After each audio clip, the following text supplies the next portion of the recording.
One key question for the Prime Minister will be whether to move Boris Johnson, who is plainly not cut out for his role as Foreign Secretary. Reshuffles can backfire. Prime Ministers usually create more enemies than friends.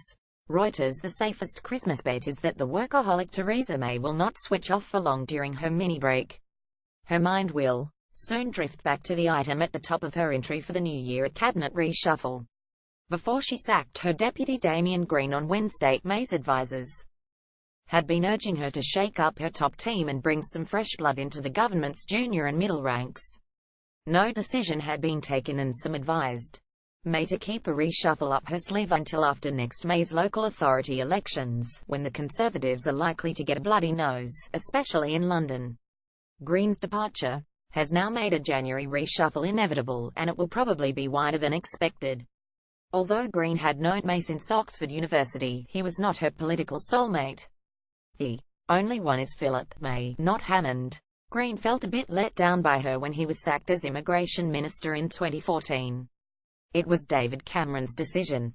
But May, his boss's Home Secretary, did not protect him, nor was Green by any means certain he would return to government when May became Prime Minister in 2016.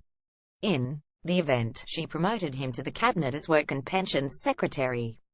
Green's most valuable role was not as a confidant but as a trusted cabinet fixer who knew May's mind and could sort problems without bothering her. He helped to fill the vacuum when her two closest aides, Nick Timothy and Fiona Hill, paid the price for the June election disaster. Green served on 19 cabinet committees or subcommittees, chairing 9 of them. He was a link man with the Democratic Unionist MPs who keep May afloat. He was certainly missed when distracted by the inquiry into his behaviour. Poor communications with the DUP almost sunk the Phase 1 Brexit deal. Downing Street insiders say Green will not necessarily be replaced as First Secretary of State, which made him Deputy PM in all but name.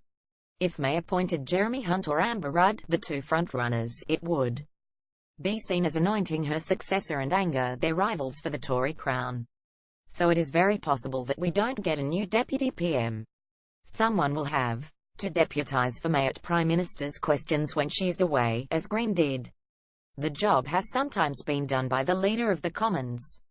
May would not hand it to the current holder Andrea Leadsom, her leadership rival last year, but she will likely be moved in the reshuffle. The more important role will be oiling the wheels of government. Hunt or Rudd are good enough to do it and, crucially, are both trusted by May. Her first choice might be William Hague, but he has signalled he has no appetite to return to the front line. Michael Gove is close to two senior number 10 figures, Gavin Barwell, the Chief of Staff, and Robbie Gibb, the Director of Communications, who could therefore keep a close eye on him. But he might fail the "do I really trust him" test.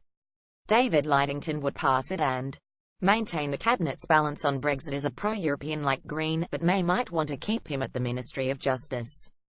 Gavin Williamson is a May favourite but has made enemies among envious backbenchers since his rapid promotion to Defence Secretary last month. It is too soon to mark him out as her favoured successor. Two old hands from the Cameron era, Oliver Letwin and Francis Maude, have useful cabinet office experience but are not close to May. A good outside bet would be Ben Gummer, who also served there and co-wrote the Tory manifesto before losing his own seat in June. As luck would have it, he has been tipped for a peerage soon, removing an obstacle to a comeback. One key question for May will be whether to move Boris Johnson, who is plainly not cut out for his role as Foreign Secretary. Some Tory MPs want him to champion Global Britain as Business Secretary. One idea last autumn was to shift both him and the Chancellor Philip Hammond to maintain the delicate Brexit balance.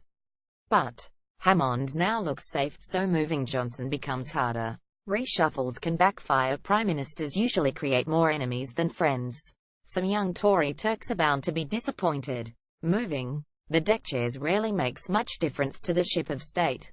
The number one priority for Green's successor is to drive through the domestic policy agenda the May government so woefully lacks. But don't hold your breath. As one senior Tory told me, there'll be a big push in the new year, and then we'll all go back to talking about Brexit. More about Theresa May. Damien Green. Reuse content. We use cookies to enhance your visit to our site and to bring you advertisements that might interest you. Read our privacy and cookie policies to find out more.